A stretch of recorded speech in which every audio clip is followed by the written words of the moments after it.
Praise Lord, जय मसीह की। मैं स्टैनली मैकवान, मेरे YouTube channel Hindi Gujarati Bible study में आपका स्वागत है। मेरे चैनल को आज अभी इसी वक्त आप सब्सक्राइब कर लीजिए और परमेश्वर के ज्ञान में बढ़ते जाओ। पता है आजकल लोग शैतान के साथ वाचा बांधते हैं और शैतान के साथ वाचा बांध कर अपनी रूह बेच देते उसको, और शैतान उनको जब बोलता है तब वो मर जाते। क्या मरना इतना आसान है? सिद्धू मूसेवाला, उसने मरने से पहले गाना लिखा था, गाना गाया भी था, और एल्बम का नाम था 295, मतलब 29 तारीख 5वां महीना, और उसी तारीख को उसकी मौत हो गई थी। और फिर उसने गाने में ऐसा गाया था कि मैं इस जगह से जाता हूँगा, ऐसे मेरे पास गाड़ी होगी, मैं अकेला हूँगा और मुझे गोली लग जाएगी, मैं मर जाऊँगा। उसको एडवांस में कैसे पता? और अगर एडवांस में पता था तो वो मरने के लिए तैयार क्यों हो गया? और अगर वो मरने के लिए तैयार था तो वो इतना खुश क्यों था? उसके चेहरे पर घबराहट क्यों नहीं थी? लोग मरते हैं तो घबराहट होती है। अगर आप देखो कि अमेरिका के जो ट्विन टावर्स गिरा दिए थे, उसमें जानबूझकर जो लोग प्लेन चला रहे थे, उन्होंने जानबूझकर उसमें प्लेन ठोक मारा, तो उनको मालूम था कि हम भी मर जाएंगे। क्या उनको डर नहीं लगता मरने से? मैं बोलता हूँ उनको मरने से डर क्यों नहीं लगता? वो बिंदास से बिना घबराहट मरने के लिए तैयार क्यों हो जाते हैं? क्या आप मरने के लिए तैयार हो सकते हो? क्या किसी के लिए आप जान दे सकते हो? क्या है इसके पीछे राज? किसके लिए जान देनी चाहिए? वो सब कुछ जानने के लिए मेरे साथ लगातार इस वीडियो में अंत तक बने रहो।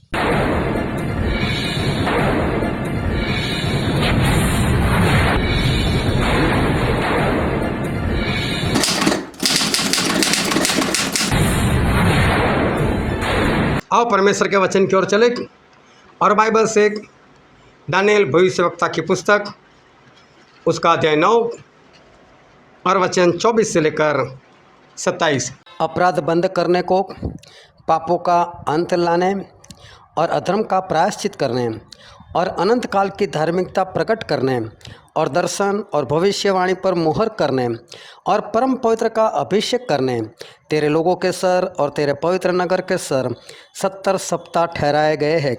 सो यह जान और समझ कि यरूशलेम की मरम्मत करने की और उसे पुनः निर्माण करने की आज्ञा फिर से निकलने से लेकर अभिषिक्त प्रदान के समय तक 7 सप्ताह बीतेंगे, और 62 सप्ताहों में चौक और खाई समेत अंधाधुंध के समय में भी फिर बसाया जाएगा। और उन 62 सप्ताहों के बीतने पर अभिषिक्त पुरुष काटा जाएगा और उसका कुछ भी न रहेगा। बाद में जो प्रधान आएगा उसकी प्रजा नगर और पवित्र स्थान को नाश करेगी और उसका अंत बाढ़ से आएगा। अंत तक लड़ाई होती रहेगी, क्योंकि उसका उजड़ जाना निश्चय ठाना गया है। और यह प्रधान 1 सप्ताह के लिए बहुतों के संग दृढ़ वाचा बांधेगा, परंतु आधे सप्ताह के बीतने पर वह मेल बलि और अन्न बलि को बंद करेगा, और उजाड़ने वाली घृणित वस्तु की पंख पर उजाड़ने वाली वस्तु दिखाई देगी। और जो निश्चय से ठाना हुआ है वो समाप्त होने तक परमेश्वर का क्रोध उजाड़ने वाले पर पड़ा रहेगा। परमेश्वर पिता का वचन हमारे बहुत ही आशीषित है।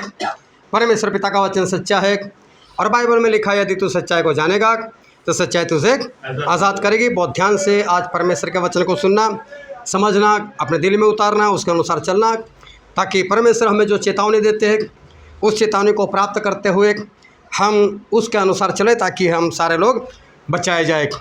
9/11 मतलब 9वां महीना और 11वीं तारीख, और 2001 में अमेरिका में जो वर्ल्ड ट्रेड सेंटर था, जो उसकी 2 बड़ी बिल्डिंगें थी, जो उस ज़माने में पूरे वर्ल्ड में सबसे ऊंचाई के ऊपर थी, और उन दोनों के ऊपर हमला हुआ। और ओसामा बिन लादेन जो एक आतंकवादी सऊदी अरब का था, उसका नाम आया, और उसने अपने कुछ आतंकवादियों को भेजकर उसके अंदर प्लेन क्रैश करवा दिया और 2 बिल्डिंगें गिर गई। ज़्यादातर हम 2 बिल्डिंग की बातें करते हैं, लेकिन वहाँ पर और भी 2 जगह पर हमला हुआ था। चलो वो बात अलग से है, लेकिन ये जो घटना हुई थी उस वक्त सारी दुनिया चौंक गई। अमेरिका महासत्ता और ओसामा बिन लादेन एक आम सा इंसान, ना तो वो कोई नेता है, ना तो वो किसी देश का प्रेसिडेंट है, ना तो उसके पास खुद की कोई आर्मी है, कुछ भी नहीं। लेकिन ऐसे एक इंसान ने अमेरिका पर इतना बड़ा घावा बोल दिया, 2 बिल्डिंगें गिरा दी। लेकिन ये सब कुछ एक प्री प्लान था। ऐसा नहीं था कि अचानक से किसी ने कर दिया, लेकिन ये प्री प्लान था अमेरिका खुद का और साथ में ओसामा बिन लादेन का। ये दोनों एक दूसरे के साथ मिले ही हुए थे। ये ऐसा नहीं कि ओसामा कोई आतंकवादी था और आतंकवादी होने के नाते उसने आतंकवादी को हमला करवाया था, ऐसा नहीं था। ये अमेरिका से खुद मिला हुआ था और अमेरिका के अंडर में ही था। अमेरिका ने उसको बोला था ऐसा करना है। और इस बात की खबर इन लोगों ने एक फिल्म के जरिए पहले बता दी थी। फिल्म थी, एक आई थी हॉलीवुड की film Terminator the judgment day, उसका पार्ट 2। और उसमें एक दृश्य के अंदर ये सारी बातें ये लोग बता चुके थे कि हम ऐसा कुछ करेंगे। और उसमें एक विलन था, वो एक अंडरग्राउंड ब्रिज, रोड के नीचे जो ब्रिज जाता है, ऐसा ब्रिज था। और उसकी दाहिनी साइड और बाईं साइड दोनों जहाँ पर लोग आते जाते रहते हैं, उस जगह पर बीच में ही उसने एक ट्रक ठोक दिया था। ट्रक ठोक दिया, उसके बाद ट्रक की टंकी फट गई और उसमें ब्लास्ट हो गया, ऐसा दिखाया था। और ये बात ये वही कहना चाहती थी कि अमेरिका का जो ट्विन टावर्स है उसमें भी बीच में प्लेन लगेंगे, उसके कारण टंकी उसकी फट जाएगी, उसमें ब्लास्ट होगा और बिल्डिंग गिर जाएगी। यही बात वो फिल्म में दर्शाई थी। लेकिन जिस जगह पर ये ट्रक वहाँ पर ब्लास्ट होता है या तो टकरा जाता है, वहाँ पर उसकी दीवार के ऊपर स्पष्ट लिखा हुआ था क्वेश्चन 9/11, मतलब चेतावनी 9/11। ये फिल्म आई थी 1991 में, मतलब 91 में। और ये घटना हुई 2001 में, मतलब 10 साल पहले ये बात बता दी गई थी। हो सकता है कोई इस बात को माने या ना माने, लेकिन 1996 में अमेरिका ने अपनी करेंसी फिर से एक बार नई बनाकर, नई डिज़ाइन तैयार कर कर डॉलर बनवाए। उसमें ₹1 का डॉलर हो या फिर 5, 10, 20, 50, 100, वो सारे डॉलर उन्होंने नए बनवाए। जिस तरह से हमारे वहाँ अमेरिका से 2016 में बने थे, हमारी करेंसी नहीं बनी थी, उस तरह से वहाँ पर 1996 में डॉलर नए बनवाए। उस डॉलर के ऊपर ये 2 बिल्डिंगें गिरने वाली है, उसके ऊपर प्लेन का हमला होने वाला है, वो सारा डिज़ाइन ये सारे डॉलर के ऊपर बताया गया है। अगर आप लोगों ने मेरा वो वीडियो देखा हो तो आपको मालूम होगा, नहीं देखा तो नहीं मालूम। लेकिन मैंने उसमें सारे डॉलर के नोट दिखाए थे और वो सारा दृश्य उसके ऊपर जो ड्राइंग किया है वो भी दिखाया था। ऐसा भी नहीं है कि आप उसको देखो और बहुत बारीकी से देखना पड़े तब जाके आपको कुछ हल्का फुल्का सा ऐसा कुछ दिखने लगे, ऐसा नहीं है। बिल्कुल स्पष्ट 2 बिल्डिंगें तो 2 बिल्डिंगें दिख रही है 5 के नोट में। 10 के नोट में देखो तो दोनों बिल्डिंगें दिख रही, उसके ऊपर ब्लास्ट हो चुका है। 20 की नोट के ऊपर देखो बिल्डिंग गिर रही है, लेकिन उस डॉलर के ऊपर ओसामा का नाम तक लिखा है, ओसामा, 20 डॉलर की नोट के ऊपर। और हमला कब हुआ था? 9/11, 9/11, 9 और 11 को जोड़ दो, कितने बनते? 20। और 20 डॉलर की नोट पर ही ओसामा का नाम तक लिखा हुआ है। ये सारा मैंने वीडियो में बताया हुआ है। फिर 50 डॉलर की नोट पर वो बिल्डिंग गिर रही है और 100 डॉलर की नोट के ऊपर ऐसा दिखाया है कि बिल्डिंग पूर्ण रीति से गिर चुकी है। लेकिन साथ साथ में ये बात भी इतनी है स्पष्ट है कि डॉलर पर ये स्पष्ट नहीं दिखाई देता। कैसे स्पष्ट नहीं दिखाई देता? आप ढूंढोगे तो नहीं मिलेगा। उसको प्लेन के आकार में मोड़ना पड़ता है डॉलर की नोट को। उसमें प्लेन, जैसे बच्चे खेलते हैं ना, प्लेन बना कर देते हैं कागज़ का और बच्चे उड़ाते हैं, उसी तरह से डॉलर का प्लेन बनाना पड़ता है। जब प्लेन बनाते तब ये सारा प्लान उसके ऊपर दिखाई देता है, तब ये सब कुछ बिल्कुल स्पष्ट दिखाई देगा। ऐसे देखोगे तो कोई और चित्र, लेकिन उसका प्लेन बनाओगे तो ये स्पष्ट दिखाई देगा।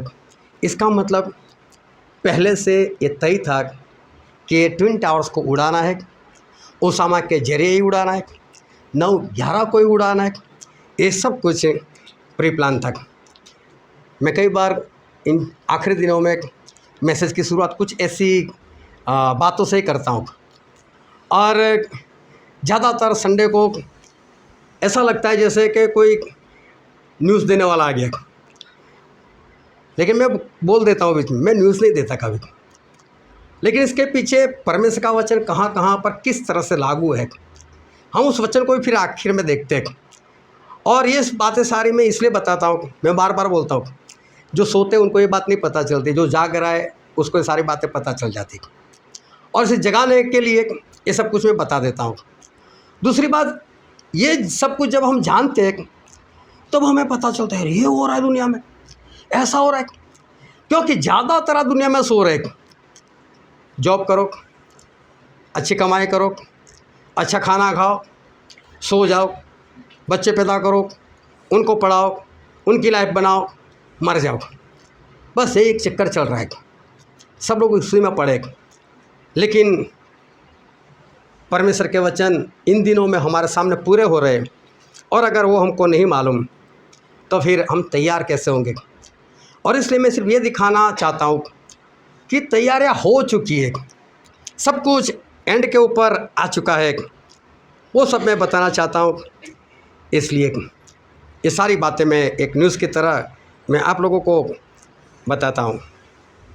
अभी वो प्लेन जिसने भी टकराए उस बिल्डिंग के साथ, लेकिन उसको पूरी ट्रेनिंग मिली होगी, प्लेन को कैसे उड़ाते हैं, किस तरह से उसको हाईजैक करना है, किस तरह से उस दिशा में लेकर जाना है, किस तरह से उन लोगों ने तय किया होगा कि 150 मंजिला इमारत है तो उसमें कहाँ पर उसको ठोकना है। अभी सोचो कि आपको कोई बोल दे बाइक लेकर जाओ और सामने से ये नंबर की बस आती होगी, उसमें ठोक देना, तो पहले डर ही है कि पहले तो मुझे मरना है। जो भी प्लेन चला रहा होगा उसको मालूम है आज मेरा आखिरी दिन है, उसको ये मालूम है मुझे मरना है। अभी देखो, अगर किसी को पता चल जाए कि आज उसका आखिरी दिन है तो कैसा होगा, उसके तो हाथ पैर कांपने लग जाएंगे। लेकिन हम देखते हैं ऐसा इन लोगों को नहीं होता। हाथ पैर कांपने लगेंगे तो निशाने पर कैसे प्लेन लेकर जाएंगे, हाथ पैर कांपने लगेंगे तो हाईजैक कैसे करेंगे। ये लोग कांपते नहीं है, ये लोग डरते नहीं है, ये लोग अशांत नहीं होते, वो तो बिंदास है, जैसा हम कोई काम करने के लिए जा रहे, अच्छा काम करने के लिए जा रहे, ऐसे ये लोग बिंदास से जाते और बिंदास से प्लेन को वहाँ पर टकराते। हम एक बार पाटन गए थे और वहाँ की एक बार मैंने बताई थी कि वहाँ पर एक थिएटर बना हुआ है छोटा सा, और उसमें वो एक चश्मा पहनकर वो मूवी देखना होता है। और वो मूवी क्या, ऐसा लगता है जैसे कि मूवी है नहीं, हम अंदर घुसे हुए। विलास भाई याद आ गया, हाँ विलास भाई आए थे। जैसे ट्रेन की पटरी होती है, उसके ऊपर हम बैठे होते हैं, मतलब छोटी सी कोई जगह होती है और वो ट्रेन की स्पीड में चलती है। अचानक से सामने से ट्रेन आती है, ना ब्रेक कुछ भी, ट्रेन भी इतनी स्पीड में, हम भी इतनी स्पीड में, धड़ाम से टकरा जाते हैं।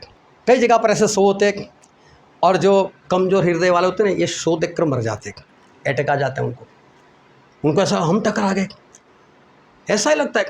ऐसे ऊपर जाती है ट्रेन और अचानक पटरी ख़त्म और उड़ कर सीधा बादलों में। बादल ठंडे होते हैं, उन लोगों ने सब सेट किया होता है, पानी गिराते हैं हमारे ऊपर, जो कुर्सी होती है उसमें पानी निकल। अगर हम ऊपर गए तो कुर्सी ऐसे पीछे मुड़ जाती है, हमको ऐसा लगता है हम ही चले गए ऊपर। लेकिन कमज़ोर हृदय वाले होते हैं ना, उनको मना किया आप मत देखना इसको, हो सकता है उनकी मौत हो जाएगी। मैं बोलता हूँ सिर्फ एक नौटंकी है, एक फिल्म है।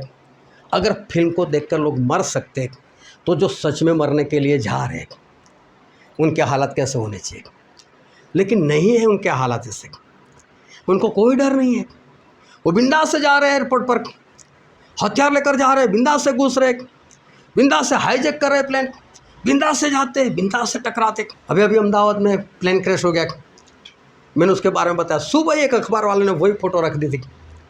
इसका मतलब वो भी प्री प्लान था, मतलब उसका जो पायलट था उसको मालूम मुझे यहीं पर टकराना है, इसी जगह पर मुझे उसको मारना है, ऐसे उसका हिस्सा इतना बाहर रहना चाहिए, सब कुछ मालूम था। मैं बोलता हूँ ये लोग कैसे कर सकते हैं, ये लोग कैसे मर सकते हैं। लोग बिंदास से सारा काम, बिना हिचकिचाहट, बिना डर, बिना कांपते हुए ये लोग कैसे करते, जबकि उनको मालूम है कि हमको मरना ही मरना है, हम इस दिन ख़त्म हो जाएंगे। ना कोई डर, ना कोई घबराहट, लोग जिंदा रहना चाहते, हल्का सा बुखार, स्टैंडी भाई प्रार्थना करो बुखार आ गए, और मेरे भाई प्रार्थना करो बढ़कर न्यूमोनिया हो जाए, प्रार्थना करो अटैक आ जाए, मर जाए, जाओ परमेश्वर के पास जल्दी चले जाओ। ऐसा तो है नहीं, सभी लोग जिंदा रहना चाहते हैं, लोगों को जिंदा रहना है, बचना चाहते हैं सभी लोग। और ये देखो, ये सभी लोग मरने के लिए तैयार। कैसे ये लोग मरने के लिए तैयार हो जाते? ट्विन टावर्स टूट गए, और उस वक्त जो प्रेसिडेंट था जॉर्ज बुश, उस स्कूल में छोटे छोटे बच्चों के साथ खेल रहे। अब इतनी बड़ी घटना हो गई, बताना तो पड़ेगा। कोई इंसान आया, कान में जाकर बोला कि प्रेसिडेंट जी, अमेरिका पर आतंकी हमला हो चुका है, वर्ल्ड ट्रेड सेंटर एक बिल्डिंग के ऊपर प्लेन क्रैश हो गया है। बोल दिया, इसको कुछ नहीं है, चल निकल। अभी बच्चों के साथ खेलने लगे। क्या एक प्रेसिडेंट ऐसा कर सकता है? लेकिन उसको मालूम है होना ही है, अभी तो दूसरा भी आएगा भाई, तुझे नहीं मालूम, और दूसरा भी आना, उसको तो मालूम है, वो बिंदास से बैठा रख। ये सारा वीडियो है, आप देखना उसको, उसके चेहरे पर किसी भी तरह की चिंता नहीं, कोई हरकत नहीं, कुछ भी नहीं। इतने में दूसरा प्लेन आया, तब तक मीडिया वाले पहुंच चुके थे, बताना था दूसरा भी प्लेन, और मीडिया वालों को तो लाइव देखने को मिल गया, लोगों को भी लाइव देखने को मिल गया। दूसरी बार वो भाई साहब आए, प्रेसिडेंट जी दूसरा प्लेन क्रैश, आतंकवादी हमला हो चुका है। दूसरी बार भी कुछ नहीं, कोई बात नहीं, बैठे। 2 प्लेन और बाकी, एक पेंटागन पर, एक वाइट हाउस पर गिरने वाला है। चलो, उसके बाद 7 मिनट बच्चों के साथ खेलते रहे प्रेसिडेंट। उसके बाद में बाहर निकल कर फिर उन्होंने झाड़ के हम बदला लेंगे, हम ये करेंगे वो करेंगे। फिर बाद में न्यूज़ आते रहे, ओसामा बिन लादेन को ढूंढते, कभी अफगानिस्तान, कभी पाकिस्तान, कभी यहाँ, कभी वहाँ। पूरी अमेरिका की आर्मी पीछे पड़ गई। बुश का तो टाइम भी ख़त्म हो गया, ओबामा आ गए, वो बोलता है मैं उस भी इसको ढूंढूंगा, ये वो, जबकि करवाए उन लोगों ने। और एक बार अचानक उन लोगों ने पाकिस्तान के ऊपर घाव बोल दिया। सुनने वाली बात है, समझने वाली बात है। खबर ऐसे कहती है कि उन लोगों ने पाकिस्तान वाले को नहीं बताया, अमेरिका ने पाकिस्तान वालों को इसलिए नहीं बताया कि कहीं पाकिस्तान अमेरिका पर हमला कर दे। तो ये अमेरिका पाकिस्तान से डरे, हाँ? क्या हमको समझ रहे हैं लोग मान लेते हैं, ऐसी खबर आई, और इसे बोले हमने पाकिस्तान को बिना बताया, हमने पाकिस्तान पर उस जगह पर हमला कर दिया, और ख्याल में रखा कि पाकिस्तान के किसी नागरिक को कुछ भी ना होने पाए। और फिर दूसरे दिन अखबार में जाहिर कर दिया कि हम लोग जीत गए, हमने उस आतंक को ख़त्म कर दिया। तो भाई डेड बॉडी लाओ, डेड बॉडी तो है नहीं, बताई नहीं, उसको तो हमने संदूक में डालकर हमने उसको समुद्र में डाल दिया। अभी उस वक्त तो लोगों को लगा होगा सच्चा, लेकिन अगर $1 की नोट देखे तब पता चलता है कि 9-11 मतलब 20 $20 की नोट के ऊपर ऐसा होने वाला है। और ओसामा नाम तक अगर लिखा हुआ दिखाई दे, हम क्या समझे इस बात को? ये सारा जो भी है वो सब नौटंकी है, हमें उल्लू बनाने का प्रयत्न किया जा रहा है। ना ही इसको मारा है, ना ही ये मर गया है, मुझे नहीं मालूम वो कहाँ पर है, लेकिन मुझे ऐसा लगता है कि वो आज भी अमेरिका में ही अमेरिकन लोगों के साथ ओबिंदा से ऐश कर रहा होगा। और अमेरिका का एक इलाका है जिसको कहते हैं एरिया 51, और मुझे लगता है वो वहीं पर होगा, क्योंकि वो इल्यूमिनाटी का इलाका है। अमेरिका से थोड़ा आगे रेगिस्तान पड़ता है बाहरी इलाके में, और वहाँ पर काफ़ी फैला हुआ ये इलाका है। गूगल मैप पर नहीं मिलता, एक वहाँ पर कोई जा नहीं सकता, वहाँ पर सिक्योरिटी इतनी टाइट है, कोई वहाँ पर नहीं जा सकता। लेकिन बिल क्लिंटन को किसी ने पूछ लिया था कि ये एरिया 51 क्या है, और उसने बोला था वहाँ पर एक सरकार है जो हमारी सरकार में नहीं, फिर भी हमारी सरकार के ऊपर है, मतलब हमारे लोग नहीं है, लेकिन फिर भी हम उसके अंडर में है। वो लोग जो करते हैं हमें करवाना पड़ता है। कई बार आप लोगों ने सुना होगा बरमूडा ट्रायंगल, ऊपर से प्लेन जाता है, गायब हो जाता है, वहाँ पर क्या है आज तक किसी को नहीं मालूम, वहाँ पर कोई जाता नहीं। ये सब बातें हैं। वहीं पर नीचे तो इनका अड्डा है, इल्यूमिनाटी वाले का रहते हैं। वो लोग किसी को सहन नहीं करेंगे, किसी को आने नहीं देंगे अपने पास। बहुत सारी बातें हैं, ये लोग वहाँ पर मीटिंग करते। अगर पिछले साल अगर आपने लगातार मेरे मैसेज सुने हो तो आपने सुना होगा, पिछले साल हैदराबाद में इन लोगों की मीटिंग हुई थी, हमारे हैदराबाद में।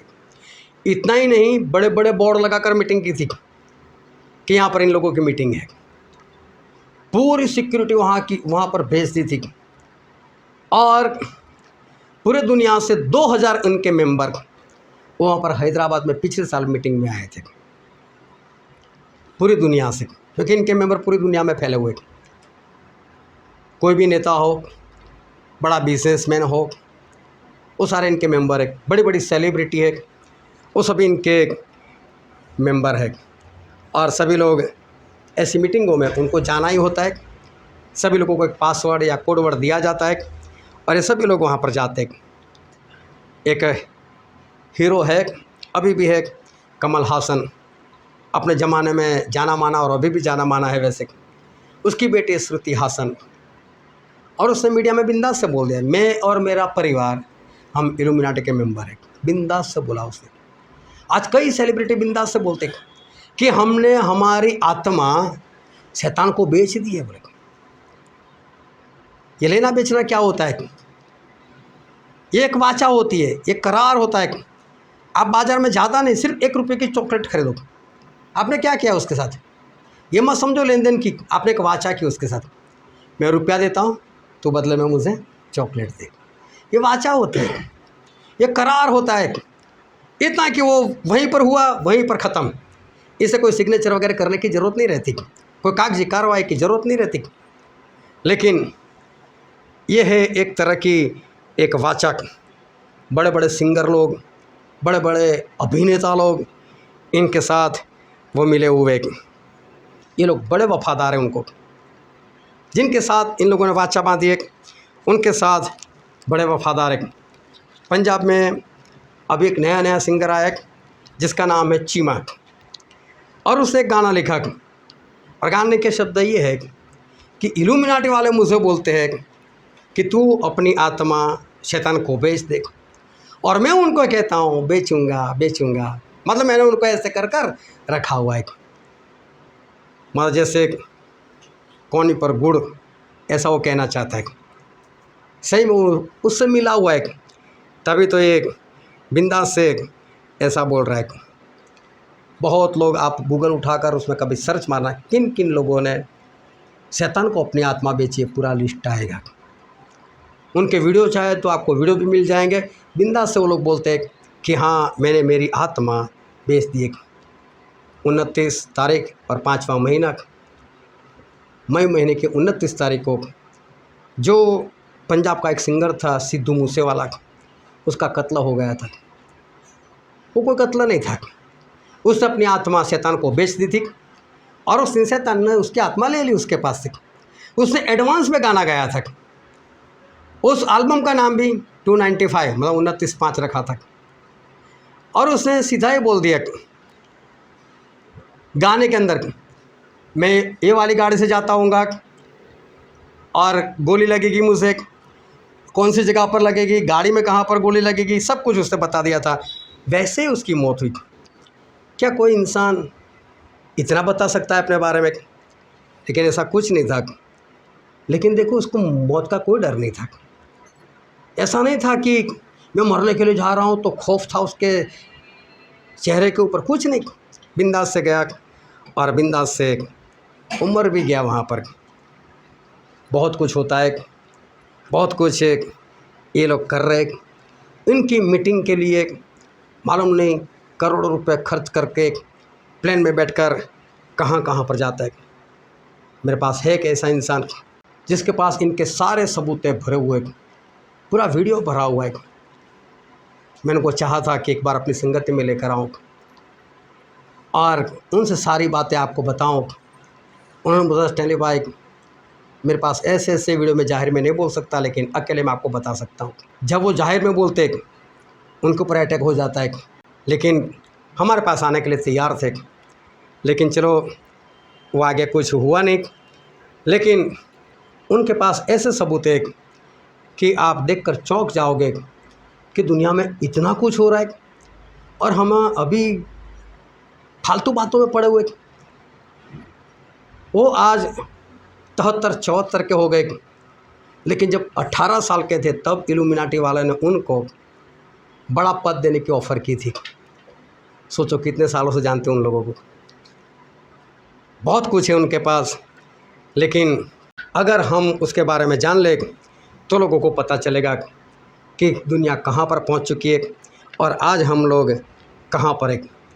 ये जितने लोग उनके साथ जुड़ते हैं, बहुत वफादार, जब भी शैतान बोलता है अब तेरा वक्त आ गया, अब तुझे मरना है, बिंदा से तैयार, एडवांस में तारीख टाइम सब कुछ नोट, सब कुछ उसको बताया जाता है, वो भी लोगों को बता देता है किसी न किसी तरह, और वैसे ही उसके साथ हो भी जाता है।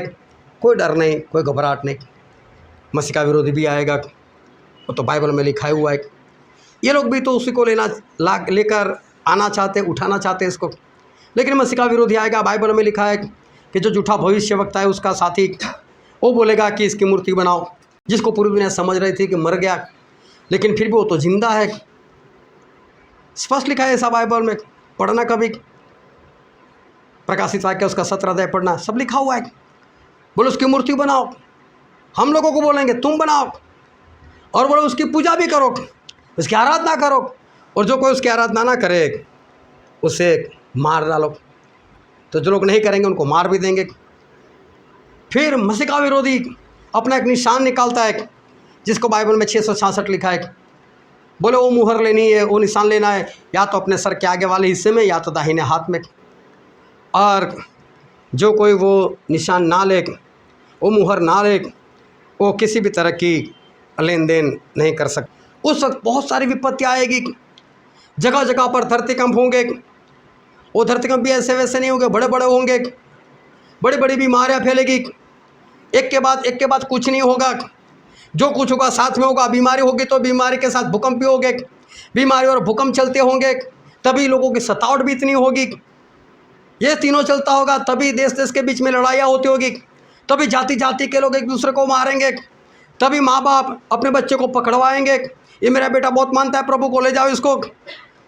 बच्चे अगर सही से नहीं चलते और माँ बाप चलते तो बच्चे माँ बाप को पकड़वाएंगे, भाई भाई को, बहन बहन को पकड़वाएगी। ये सारा कुछ, सब कुछ एक साथ में वो चलता होगा, बहुत कुछ होता होगा। लेकिन प्रभु से हमारे लिए आए, हमारे लिए 33.5 साल जीवन जिया, मर गए, हमारे लिए अपने प्राणों को दिया और वो स्वर्ग में चले गए। लेकिन प्रभु उसने क्या कहा? एक वचन हम पढ़ते हैं, मत्ती रचित सुसमाचार उसका 26वां अध्याय और वचन 28। क्योंकि यह वाचा का मेरा वह लहू है जो बहुतों के लिए पापों की क्षमा के निमित्त बहा गया है। यहाँ पर बाइबल में लिखा है, प्रभु यीशु कहते हैं ये मेरी नई वाचा का वो पवित्र लहू है जो बहुतों की पापों की क्षमा के निमित्त बहाया जाता है। प्रभु यीशु जब फसह का पर्व मना रहे थे तब की बात है। फसह का पर्व मनाते मनाते अचानक से प्रभु यीशु बीच में खड़े होंगे और उन्होंने अचानक से रोटी ले ली। रोटी लेकर ये बोल दिया कि ये मेरी देह है। रोटी लेकर ऐसा बोला, ये मेरी देह है। प्रभु यीशु की देह एक है तो रोटी एक थी। उनको तोड़ा और चेलों में बांट दिया, बोला ये मेरी देह है, उसको खाओ।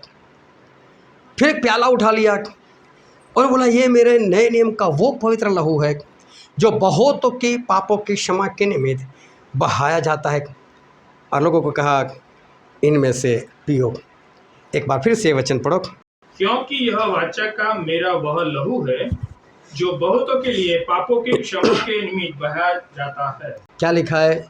ये मेरा पवित्र लहू है जो बहुतों की पापों की क्षमा के निमित्त बहाया जाता है। हालेलुया। किसके लिए बहाया जाता है? किसके लिए बहाया जाता है? किसके लिए बहाया जाता है? बहुतों के लिए। इस बात को नोट करना, किसके लिए? बहुतों के लिए। परमेश्वर ने ऐसा नहीं बोला, सभी के लिए। समझ रहे हो? ये मेरा नया नियम और उसका पवित्र लहू जो किसके लिए बहाया जाता है? बहुतों के लिए, सभी के लिए नहीं बोला। ये नियम का वो लहू है प्रभु यीशु का पवित्र कि बहुतों के लिए बहाया जाता है। लेकिन यहाँ पर जो खास शब्द है नया नियम, सही में शब्द ये है, नियम का मतलब होता है कि एक नया कानून, एक नया नियम नहीं है, पुराना नियम भी नहीं है। सही में पुरानी वाचा और नई वाचा, या तो पुराना करार नया करार हम बोल सकते। ये नियम की बात नहीं है, जो पुराने नियम थे वही नए नियम में वही है। चोरी मत करो तो नए नियम में वही है चोरी मत करो, हत्या मत करो तो नए नियम में वही है हत्या मत करो। लेकिन ये है वाचा, एक दूसरे के साथ करार करना। और मालूम है करार जो होता है ना, उसमें कम से कम 2 पार्टी होती है। जब किसी के साथ वाचा बांधी जाती है तो उसमें कम से कम 2 लोग होते हैं।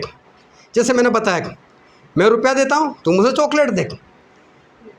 कभी भी वाचा होती है, करार होता है, तो उसमें कम से कम 2 लोग जुड़ते हैं। जब आप जॉब करने के लिए जाते हो तो ऐसा नहीं कि किसी भी कंपनी में घुस गए, आपका इंटरव्यू होता है, आखिर में एक लेटर आता है कि भाई साहब हमने आपको हमारी कंपनी में नियुक्त किया है, इतनी तनख्वाह मिलेगी। फिर आप एक्सेप्ट करते हो, ठीक है मुझे मंजूर है। 2 लोग हुए, 2 लोगों ने सिग्नेचर किए, कानून बनाया कि हाँ तुझे इतना करना है तो मैं इतना करूँगा, तुझे 30 दिन इतना काम करना है तो फिर मैं 31वें दिन इतनी तनख्वाह दूंगा, तू नहीं काम करेगा तो मैं तनख्वाह नहीं दूंगा। एक वाचा होती है, वाचा में कम से कम 2 लोग होते। और प्रभु सुने ये वाचा सभी लोगों से नहीं की, लेकिन प्रभु सुने ये वाचा बहुतों से की। ऐसा लिखा है बहुतों के साथ वाचा की।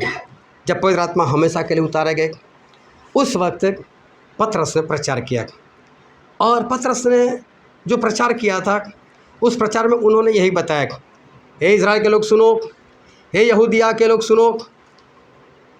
ऐसा कहा कि तुम लोगों ने यीशु को मार दिया, लेकिन क्या हुआ? बहुत खुश हो रहे थे आप लोग यीशु को मार कर, लेकिन क्या हुआ? तो तीसरे दिन जिंदा हो गए, हमने उनको देखा, हम उनके गवाह हैं। और वही यीशु एक बार फिर आने वाले न्याय करने के लिए। तब इज़राइल के लोग आपका क्या होगा? जब ये प्रचार इन लोगों ने सुना, सभी लोग डर गए, डर के मारे लोगों से आके पूछने लगे हम क्या करें। सभी उनको लेकर गए पतरस के पास कि पतरस ये लोग देखो क्या पूछ रहे। तो पतरस ने उनको बोला भाई सब क्या है? तो बोला आपने जो प्रचार किया हमारे हृदय छिद गए, आपने जो तलवार चलाई हमारा हृदय छिद गया, अब हम क्या करें? और बाइबल से एक वचन पढ़ते हैं, प्रेरितों के काम उसका 2 अध्याय 37 और 38 वचन। तब सुनाने वाले के हृदय छिद गए और वे पतरस और शेष प्रेरितों से पूछने लगे कि हे भाइयों हम क्या करें? पतरस ने उनसे कहा मन फिराओ और तुम में से हर एक अपने अपने पापों के क्षमा के लिए यीशु मसीह के नाम से बपतिस्मा ले, तो तुम पवित्र आत्मा का दान पाओगे। Hallelujah, hallelujah. यहाँ पर स्पष्ट लिखा है कि इन लोगों ने ऐसा बोला कि पतरस हमारे हृदय छिद गए, हम क्या करें? तो पतरस ने उनको ऐसा बोला मन फिराओ। सबसे पहली बात पश्चाताप करो। ये पश्चाताप क्या है? क्यों पतरस ने ऐसा कहा कि मन फिराओ? और जिन जिन लोगों ने बपतिस्मा लिया है उन सभी को मालूम है कि मैं बपतिस्मा में एक बात सिखाता हूँ कि मन फिराना मतलब पश्चाताप करना। और पश्चाताप पूरे बाइबल में कहीं पर भी नहीं लिखा कि पश्चाताप का मतलब क्या। लेकिन प्रभु ने इतना बताया कि यूना का प्रचार सुनकर निनवे के लोगों ने पश्चाताप किया, मन फिराया। तो हमको ये देखना पड़ता है कि निनवे के लोगों ने क्या किया। और निनवे के लोगों ने 9 बातें की थी। उस 9 बातों को प्रभु ने एक नाम दिया, एक शब्द दिया कि पश्चाताप या तो मन फिराओ। और निनवे के लोगों ने क्या किया था किसी को मालूम है? सब लोग बपतिस्मा लेकर बैठे, बताओ। पहला, दूसरा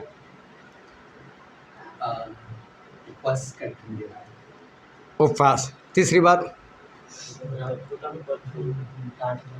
हाँ पद छोड़ना। लेकिन तीसरा नंबर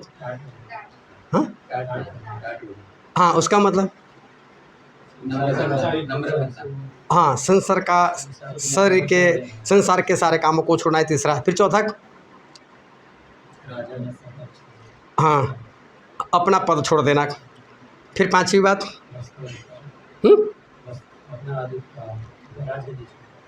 हाँ वो तो आ गया है। उसके बाद हाँ हाँ, अपना जो राजकीय ओढ़ना था, कुर्ता था, वो उससे उतार दिया। वो क्या कहना चाहता था?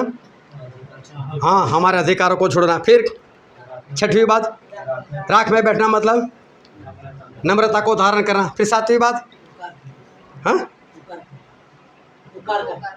नहीं, सातवीं बात, हाँ उसका मतलब क्या था? कुछ खाना नहीं, कुछ पीना नहीं, इसका मतलब परमेश्वर की मर्जी पूरी करना, मतलब परमेश्वर को पहला स्थान देना। फिर आठवां वचन, आठवीं बात, हाँ प्रार्थना करना, पुकारना परमेश्वर को, मतलब ऐसी प्रार्थना करना जो हमारी प्रार्थना सुनी जाए। और आखिरी नौवीं बात क्या थी? बोलो। हाँ नहीं,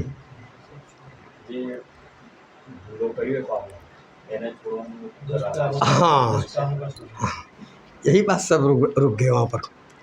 जो अपने बुरे काम है, जो अपना बुरा चाल चलन है, उसको छोड़ देना। तो सबसे पहले विश्वास करना परमेश्वर के वचन के ऊपर, फिर बचने के लिए उपवास करना, फिर शरीर के सारे कामों को, संसार के सारे कामों को छोड़ देना। पहनना, ओढ़ना, बर्थडे पार्टी, मैरिज पार्टी, ये जो कुछ करते हैं ना, संगति को छोड़, वो सब बंद करना, वो बात थी।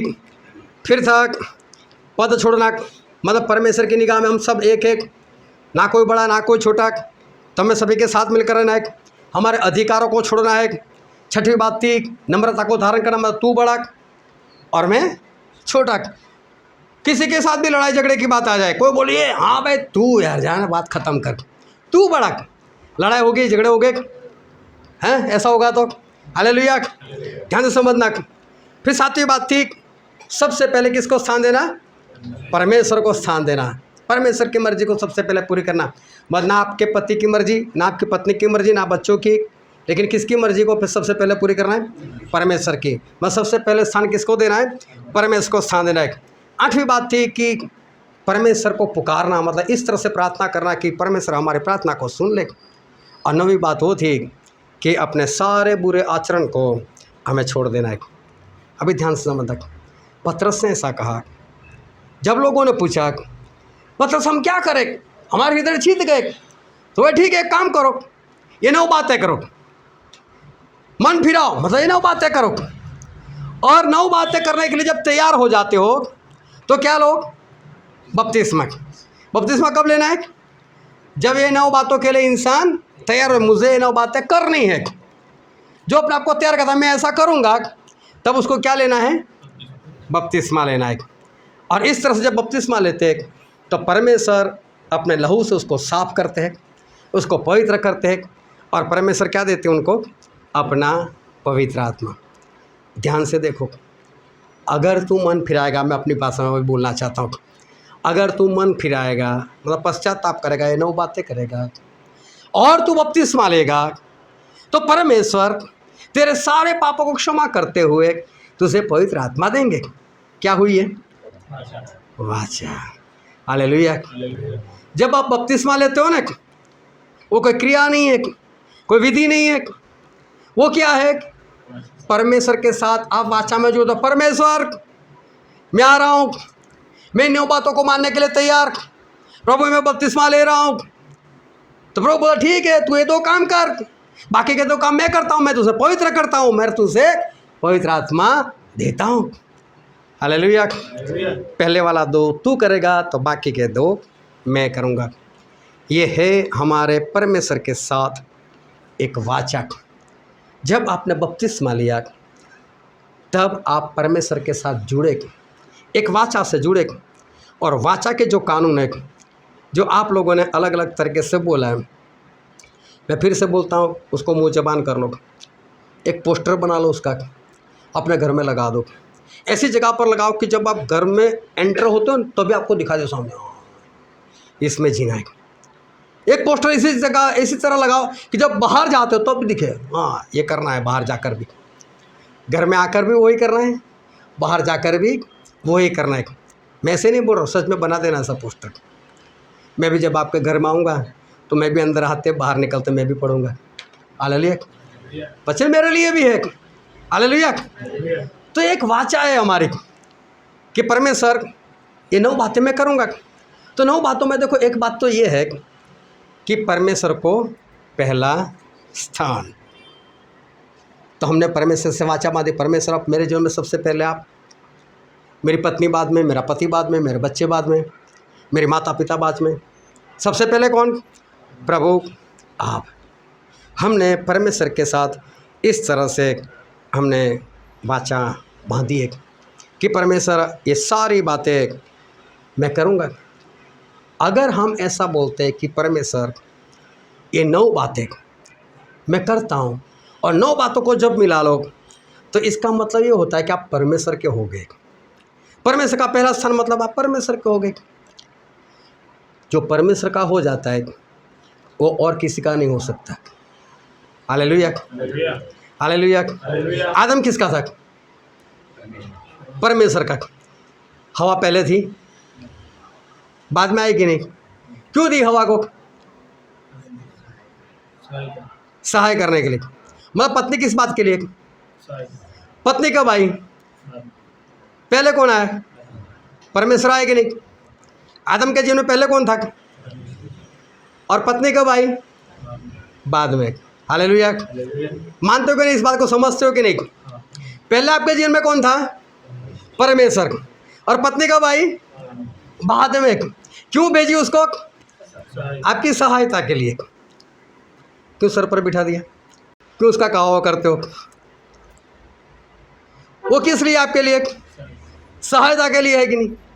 है ना? मैं उसको आपकी सहायता करनी। और अरे तुझे सर में दर्द है?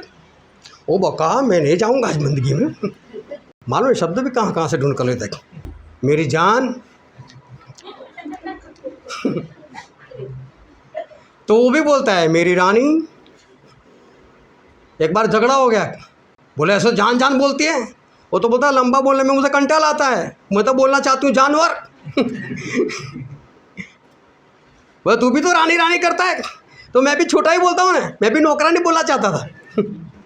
तो लड़ाई झगड़ा होता है तब। उसके पहले क्या? पहले आदम के जीवन में परमेश्वर आए थे।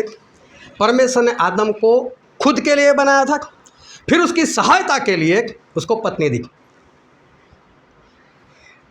अब मीटिंग के बाद किसी को लड़ाई झगड़ा नहीं करना है।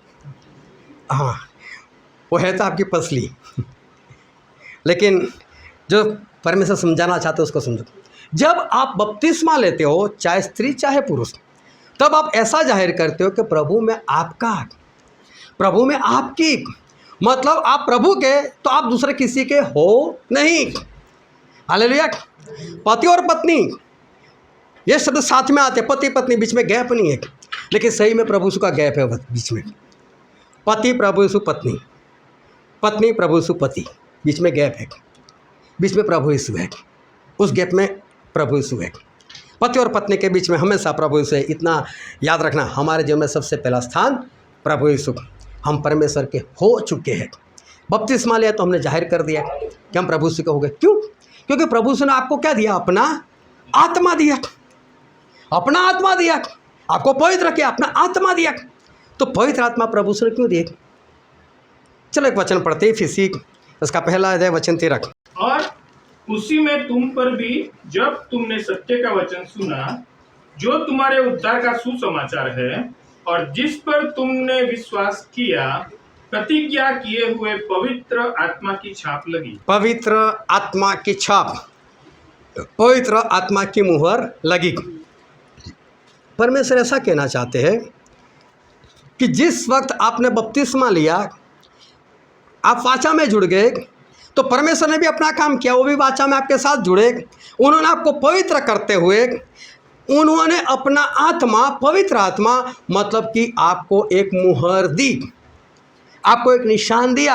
आपने बोला प्रभु मैं आपका, तो प्रभु बोलते ले मुहर, अब तू मेरा। उसके ऊपर लिख दिया गया यहोवा के लिए पवित्र, ये तो मेरा हो गया। अभी वहाँ पर एक मुहर लगेगी। तो पवित्र आत्मा कुछ और नहीं है, लेकिन ये तो मुहर है। पवित्र आत्मा को पाना, इसका दूसरा मतलब है ऐसा जाहिर करना कि मैं 100% मैं अब परमेश्वर का हो चुका हूँ। हालेलुया। हालेलुया। क्या करते हैं मुहर वाले, जिनको पवित्र आत्मा मिल जाते हैं, जो ये मुहर पा लेते हैं, क्या करते वो लोग?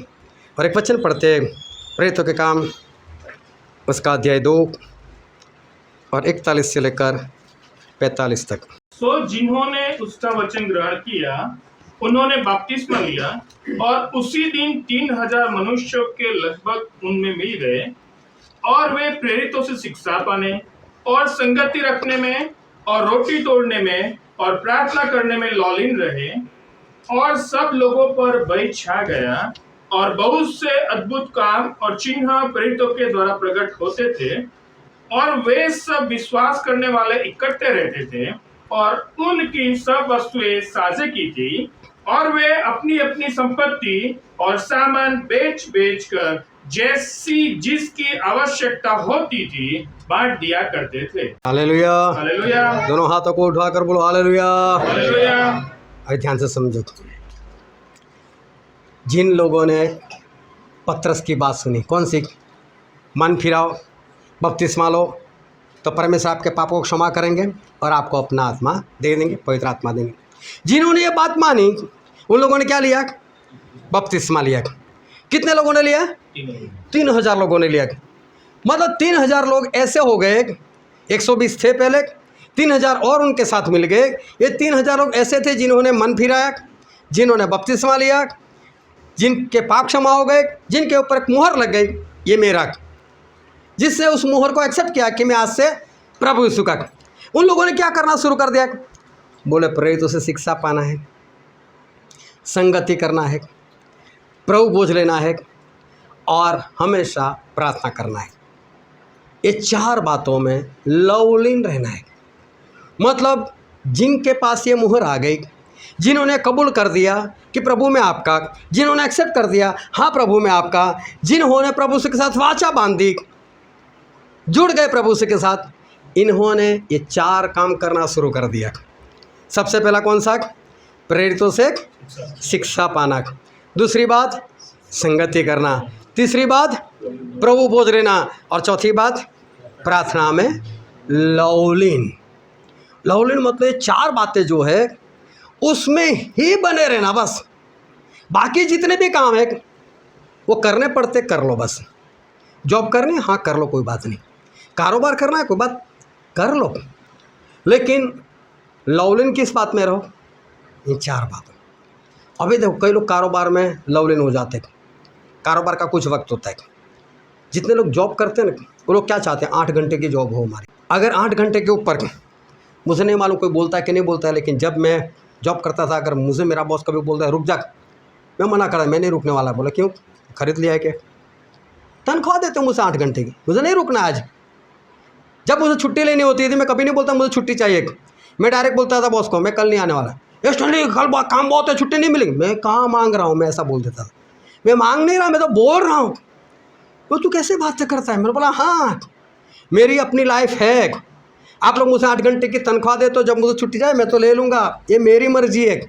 आप कौन सा मुझे जिस दिन नहीं आने वाला उस दिन की तनख्वाह देते हो? मैं सीधा बोल देता था। मेरे कहने का मतलब ये है कि जॉब करनी है, कर सकते, कोई बात नहीं, उसका टाइम होता है। कई लोग इसमें लवलीन हो जाते, ओवर टाइम दो ना, और कमाई करते और ये करते। कई लोग कारोबार में लवलीन, और भी करता हूँ और भी करता हूँ। क्यों? ज़्यादा कमाई होगी, ओवर टाइम मिलेगा। अरे मेरे भाई छोड़ो, आपके ऊपर मुहर लगी है, आप परमेश्वर के हो, आप इसके नहीं हो। ये जितना चाहिए इतना करो। बाइबल में पढ़ना, जब परमेश्वर ने बोला था ना कि 7वें दिन विश्राम करना और 6 दिन काम करना, उसको अच्छे से पढ़ना। परमेश्वर ने ऐसा बोला है जितनी ज़रूरत है इतनी कमाई करना, ज़्यादा मत करना, इकट्ठा करने के लिए नहीं। मैं बोलता हूँ क्या आपको ऐसे बेटे बेटी चाहिए जिसके हाथ पैर ना चलते हो? आपके हाथ पैर है तो आपको हाथ पैर वाले ही चाहिए ना बच्चे। क्या आप कमाई नहीं करते तो आपके बच्चे कमाई नहीं कर सकते? क्या करेंगे वो लोग? आपने कौन से उनको दिव्यांग पैदा कर दिया कि उसके लिए इकट्ठा करना चाहते हो? कुछ नहीं करना है उनके लिए। बड़े होंगे, पढ़ेंगे तो करेंगे अपने आप। भूखे रहेंगे तो करेंगे, उसमें कौन सी बड़ी बात। ऐसा नहीं उनका अच्छा मत सोचो, अच्छा सोचो। आपके पास ज़्यादा छोड़कर भी जाओ, मैं उसकी बात नहीं, लेकिन उसके लिए कमाई करना मतलब क्या। आपने कोई ऐसा पैदा कर लिया है कि जिसको आपको कुछ देकर जाना पड़ेगा, वो अपने आप नहीं कमाई कर सकता। छोड़ो। क्या छोड़ा था मेरे बाप ने, क्या छोड़ा था आपके पिता ने, क्या रह गया आपके पास। क्या आप नहीं कमाई करते, नहीं बिंदास से खाते हो, क्या मिला आप लोगों को। तो क्या भूखे रह गए, क्या परमेश्वर आपका गुजारा नहीं किया। तो परमेश्वर ने बोला जितनी ज़रूरत है इतना ही कमाई करो, ज़्यादा मत करो। लेकिन जब आपके ऊपर मुहर लग गई, जब आप वाचा से जुड़ गए, तब आपको तो यही करना है कि मैं परमेश्वर का हूँ और मैंने ये वाचा बांध ली कि मैं, मेरे ऊपर परमेश्वर की मुहर लग गई है, अब मुझे यही काम करना है। और जब भी परमेश्वर किसी के भी साथ वाचा से जुड़ते, परमेश्वर कोई ना कोई काम जरूर करते थे। और परमेश्वर एक काम पक्का करते थे, और वो काम था जब अब्राहम के साथ परमेश्वर ने वाचा, ये अब्राहम मैं तुझे आशीष दूंगा, मैं तेरे से एक बड़ी कौम उत्पन्न करूंगा, जो तुझे श्राप दे वो श्रापित होगा, जो तुझे आशीष दे वो आशीषित होगा। मत तुझे कोई श्राप देगा तो उसको मैं दूंगा, तुझे कोई आशीष देगा तो उसको मैं भी दूंगा। लेकिन अब्राहम अपने बाप का घर छोड़, अपना देश छोड़, यहाँ से निकल। ए पतरस, मछली तो बहुत आ गई, लेकिन पतरस मैं तुझे क्या पकड़ने वाला बनाऊंगा।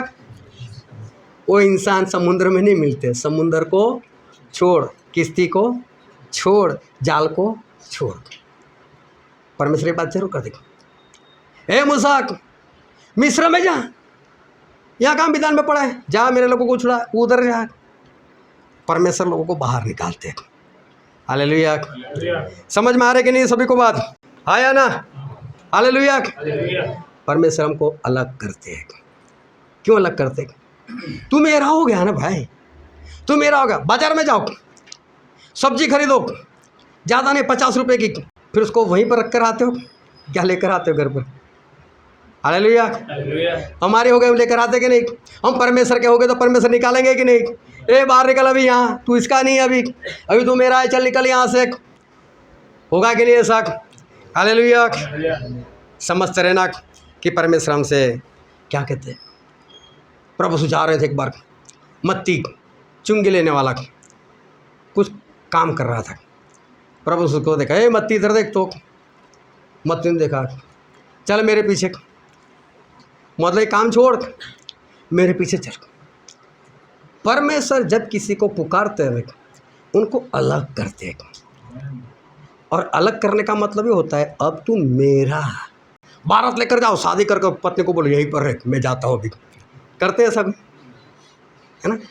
लेकिन ऐसा ना हो इसलिए कितने लोगों को लेकर जाता है वो क्यों अकेली आती है, वापस नहीं आना यहाँ पर। मैं भी एक्सेप्ट करती हूँ। हालेलुया। वाचा है। परमेश्वर जब बोलते तू मेरा हो गया, हमने जब बोला परमेश्वर मैं आपका हो गया, तो परमेश्वर करेंगे ना, आजा फिर इधर मेरी टोली में आ जा। तो हम जब परमेश्वर के साथ वाचा बांधते हैं, हम जब प्रभु को बोलते प्रभु ये 9 बातें मैं करूँगा, तब परमेश्वर भी हमें पवित्र आत्मा देते हैं। और पवित्र आत्मा मतलब वाचा हमारी जो बनी है उसकी एक मुहर। अब परमेश्वर वो मुहर देते कि अब से तू मेरा। अगर आप में से किसी को याद हो तो कभी देखना, और अगर ना कभी देखा हो तो बाहर जाकर देखना। हमारे वहाँ तो गाय भैंस ऐसे घूमती रहती है। कई गाय भैंसों को उनके कानों के ऊपर छेद होता है, और वहाँ पर कुछ बैंगल जैसा कुछ लटका होता है, और ध्यान से देखो तो वहाँ पर कुछ लिखा भी होता है। जिनकी गाय भैंस होते हैं ना, वो लोग वहाँ पर एक निशान लगाए, ये मेरी गाय है। चाहे कहाँ पर भी घूमती रहे वो लोग ऐसे छोड़ देते हैं, लेकिन निशान ये, हम तो एक दूसरे का चेहरा देखकर पहचान जाते हैं कि सारे गाय हमको तो एक ही दिखती है। तो लोग एक निशान रखते हैं, ये गाय ये भैंस वो मेरी। तो परमेश्वर भी मेरा कौन, तो बोले निशान ले पकड़, एक निशान देते थे पवित्र आत्मा का, एक मुहर देते तू मेरा। तो परमेश्वर अपने लोगों को एक मुहर देते और अपने लोगों को अपनी जगह से वो बाहर निकालते। जब हम प्रभु यीशु के हो जाते हैं तब हमें 4 बातें करनी होती है। और सबसे पहली बात कौन सी, नहीं प्रेरितों से शिक्षा, फिर संगति, फिर प्रभु भोज, और चौथी बात क्या? हाँ, सिर्फ प्रार्थना में नहीं, ये 4 बातों में लवलीन रहना। हाँ, ये चारों बातों में लवलीन रहना ये इंसान तब करता है जब वो इंसान परमेश्वर के साथ, प्रभु से के साथ वो वाचा में जुड़ जाता है। Hallelujah, hallelujah. एक वचन पढ़ते हैं, यूहन्ना उसका अध्याय 3 और वचन 16। क्योंकि परमेश्वर ने जगत से ऐसा प्रेम रखा कि उसने अपना इकलौता पुत्र दे दिया, ताकि जो कोई उस पर विश्वास करे वह नाश न हो परंतु अनंत जीवन पाए। यहाँ पर ऐसा लिखा है, क्योंकि परमेश्वर ने इस जगत से इतना प्रेम किया। परमेश्वर ने किससे प्रेम किया? जगत से प्रेम किया। जगत मतलब इस धरती के गोले पर जितने भी लोग रहते वो सारे इंसान उसमें आ गए। परमेश्वर ने जगत से इतना प्रेम किया कि अपना एकलौता बेटा दे दिया, मतलब प्रभु से दे दी। प्रभु यीशु ने अपने प्राण हम सभी के लिए दे दिए। हालेलुया। प्रभु यीशु ने हमारे लिए अपना लहू बहाया। परमेश्वर ने जगत से इतना प्रेम किया, जगत से इतना प्रेम किया, न कोई भी जाति, कोई भी देश और कोई भी इंसान, कोई भी धर्म का हो, लेकिन प्रभु यीशु ने उन सभी के लिए अपनी जान दे दी और सभी को पूरा प्रेम किया। लेकिन वही प्रभु यीशु जब फसह का पर्व मना रहे थे तब चेलों को ऐसा कहा, ये मेरा नए नियम का वो पवित्र लहू है जो बहुतों के पापों की क्षमा के निमित्त बहाया जाता है। लहू सभी के लिए नहीं बहाया, लेकिन प्रेम सभी से किया। परमेश्वर ने इस जगत से इतना प्रेम किया, लेकिन लहू बहुतों के लिए बहाया। मतलब प्रेम पूरी दुनिया से, लेकिन लहू सभी के लिए नहीं। क्योंकि प्रभु से ने क्या बोला, मन फिराओ और पश्चाताप करो तो पश्चाताप करो और बपतिस्मा लो तो तुम्हारे पाप मिटाए जाएंगे। किससे? प्रभु से के लहू से। तो जब हम वाचा में जुड़ते हैं, जब हम ये 9 बातें जो मन फिराने की 9 बातें हैं, उस 9 बातों को हम पसंद करते और परमेश्वर से कहते, परमेश्वर 9 बातें करने के लिए मैं तैयार, मैं रेडी, मैं आपके साथ वाचा बांधता हूँ, मैं करूँगा एक। और फिर जब हम बपतिस्मा लेते, उनके साथ वाचा में जुड़ गए, ये 9 बातें करूँगा, बपतिस्मा ले रहा हूँ, तो प्रभु बोल से ठीक है, फिर मेरे लहू से मैं तुझे साफ करता हूँ।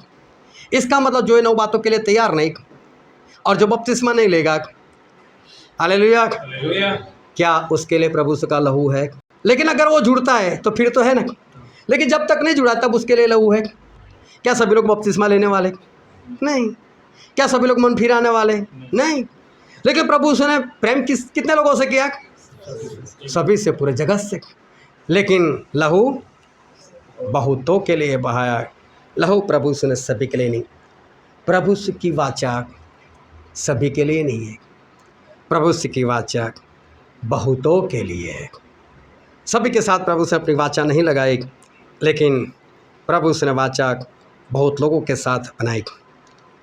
ये 9 बातें उन लोगों के लिए है जो बहुत लोग हैं, सभी के लिए नहीं है। जो वाचा में जुड़ते हैं सिर्फ उन्हीं के लिए है ये 9 बातें, बाकी सभी के लिए नहीं है। क्या हमारे परमेश्वर पक्षपाती है? क्या हमारे परमेश्वर सभी के साथ ये काम नहीं करना चाहते?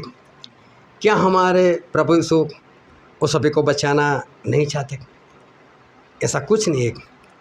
लेकिन बात क्या है कि प्रेम तो उन्होंने सभी से किया, ये प्रेम करना उनका काम था तो प्रेम कर दे। प्राण देना भी उनका काम था तो उन्होंने कर दिया। इसमें वाचा वाली बात नहीं थी, वे तू भी मुझे प्रेम करता है कि मैं तुझे प्रेम करूं, वे तू मुझे जान देता है कि मैं तेरे लिए भी जान दूं। वाचा नहीं थी वहाँ पर, वो अपनी ओर से करना था। इसलिए बाइबल में क्या लिखा है मालूम? प्रेम के सिवा किसी बात का कर्ज मत कर। वह प्रेम, आपको कोई प्रेम करता है वो पूछकर थोड़ी करने वाला है, वो तो प्रेम करेगा ही करेगा, आप चाहे करो या ना करो। लेकिन कोई आपसे प्रेम करता है तो वो कर्ज हो गया आपके ऊपर, बदले में आप करते हो तो अच्छी बात है। लेकिन वो प्रेम वो नहीं है कि तू करेगा तो मैं करूँगा, वहाँ पर वाचा नहीं है। तो प्रेम करा वो वाचा नहीं था, तो परमेश्वर ने प्रेम तो सभी से किया। प्राण देना, सभी के लिए बलिदान देना, वो भी वाचा नहीं थी, बलिदान भी उन्होंने दे दिया।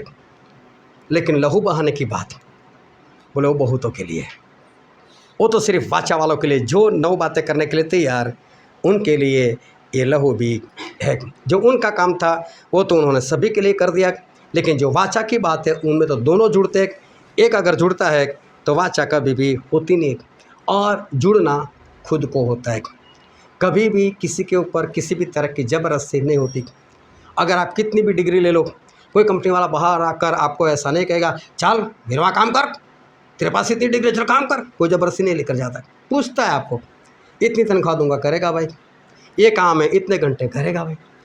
वाचा 2 तरफ से होती है, और दोनों स्वतंत्र होते हैं। उनको जुड़ना नहीं जुड़ना वो उनके हाथ में।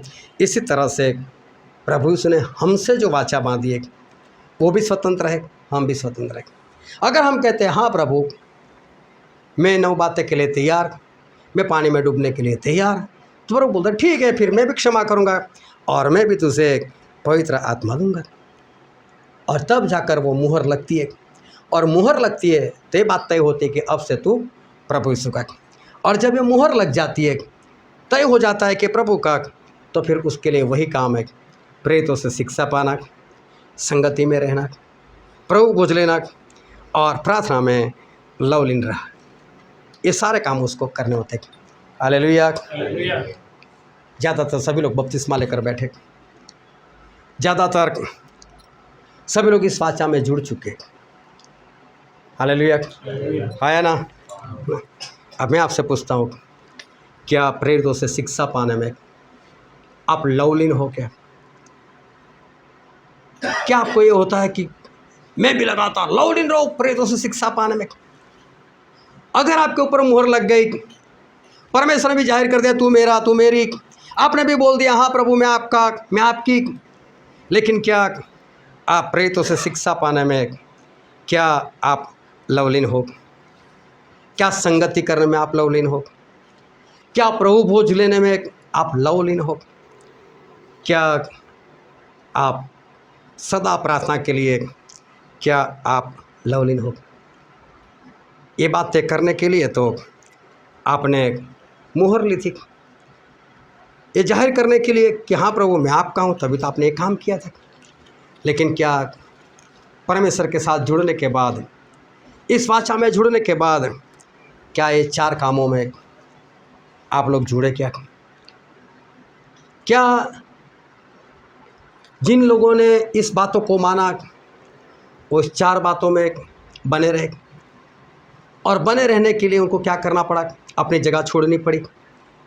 उन लोगों ने अपने घर ज़मीन जो भी था बेच दिया, और प्रेरितों से शिक्षा पाने के लिए वो एक जगह पर इकट्ठे हो गए। मैं बोलता हूँ, क्या ऐसा कहीं पर हुआ क्या हम इन बातों में लवलीन हो गए? वो देखो शैतान के लोग, वो देखो शैतान की संस्था के लोग, वो भी तो मोहर लेते उनकी, वो भी तो उनके साथ वाचा बांधते, बिंदास से एडवांस में बता देते ये तारीख को मैं मर जाऊंगा, ये जगह से जाता होऊंगा, ऐसे गोली लगेगी। बिंदास से प्लेन उड़ाते हैं, बिंदास से उसको कहीं पर भी घुसेड़ देते जहाँ पर उनको आज्ञा दी जाती है। मालूम है मैं मरने वाला हूँ, लेकिन जब उनको पता है मैंने तो वाचा बांधी इसके साथ, शैतान को मैंने मेरी आत्मा बेच ही दी है, मैं तो उसका ही हो गया, तो करो उसका काम। क्या डरते हुए करता है? क्या घबराते हुए करता है? क्या उसके बीवी बच्चे नहीं है क्या उसका घर का गुजारा नहीं करना है क्या उसके घर में बर्थडे पार्टी नहीं होती क्या वहाँ पर कोई शादी वादी नहीं होती क्यों वो सब कुछ छोड़ देता है? एक वाचा नहीं पाता है, चाहे शैतान के साथ मर जाता है लेकिन अपनी वाचा पूरी करता है। बिंदास से से बताता मैं जा रहा हूँ मेरी बलि देने के लिए, बिंदास से जाता है, बलि देता है, कोई घबराहट नहीं, बिंदास से वो अपना काम करता है। मैं बोलता हूँ हम तो प्रभु से के साथ जुड़े हुए। लवलीन वाली बात है क्या? ये लोग लवलीन रहते अपने कामों में, बिंदास से रहते, किसी भी मौत हो लेकिन वो तैयार रहते, मर भी जाते। मैं बोलता हूँ उनको मरने के बाद क्या मिलेगा? नर्क। यहाँ तो परमेश्वर बोलते स्वर्ग में धन, यहाँ तो परमेश्वर बोलते अनंत जीवन। उनके पास जीवन नहीं, वहाँ धन नहीं, फिर भी मरने के लिए तैयार, बिना घबराहट मर भी जाते। कैसी वाचा निभाते वो लोग।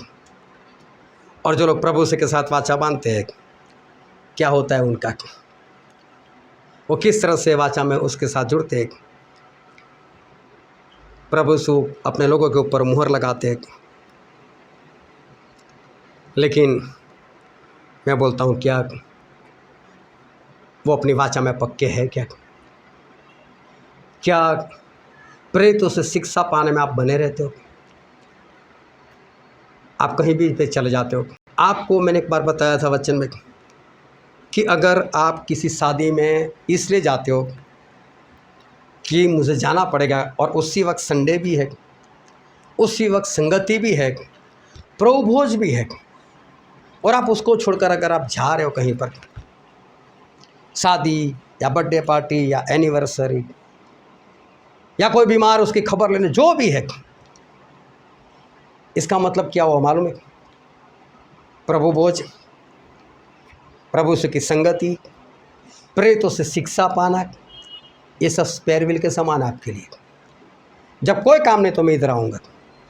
प्रभु ने एक ही बात बताई, 6 दिन करो ना अपना काम। क्या एक दिन आप नहीं छोड़ सकते? एक दिन नहीं छोड़ सकते? हमारे 1000 साल प्रभु से कितने दिन? एक दिन। 1000 साल का राज प्रभु का कितना? एक दिन। विश्राम में नहीं लेंगे तो क्या होगा आपका? मैं बोलता हूँ संडे हमने तय किया है कि हमको छुट्टी है, हम परमेश्वर में बने रहेंगे, तो क्यों उस दिन वाचा में जुड़ने के बाद भी किसी और काम के लिए आप संगति या प्रभु छोड़ सकते हो? क्यों प्रेरित से शिक्षा पाने आप छोड़ सकते हो? क्यों प्रार्थना में लवलीन नहीं रह सकते उस दिन? एक दिन तो छोड़ो। अगर आप नहीं छोड़ सकते, इसका मतलब ये है कि अगर हर संडे बर्थडे पार्टी हो, हर संडे मैरिज एनिवर्सरी हो, हर संडे मैरिज हो, या कोई ना कोई ऐसा काम हो, तो मैं बोलता हूँ एक भी संडे आप नहीं आओगे। क्योंकि एक संडे छोड़ने का मतलब यही होता है। कोई भी हो आप में से, अगर हिम्मत है तो मेरे पास आकर एक कारण ऐसा बताना कि प्रभु भोज से बढ़कर मेरे लिए ये बात थी जो प्रभु ने रखी है और इसलिए मैं नहीं आया था। मुझे एक कारण बताना जो प्रभु यीशु के प्रेरित की शिक्षा से बढ़कर हो, प्रभु यीशु के लहू से बढ़कर हो, प्रभु यीशु के मांस से बढ़कर हो, इस संगति से बढ़कर हो। बताना मुझे। और जानकर भी अगर आप वहाँ पर जाते हो तो आप ये बताना चाहते हो कि अगर मेरे पास जब जब भी ऐसे कोई काम होंगे, मैं संगति में नहीं आऊँगा, मैं फ्री होऊंगा तब आ जाऊँगा। ये सीधी सी बात है। बहाने की बात मत करो।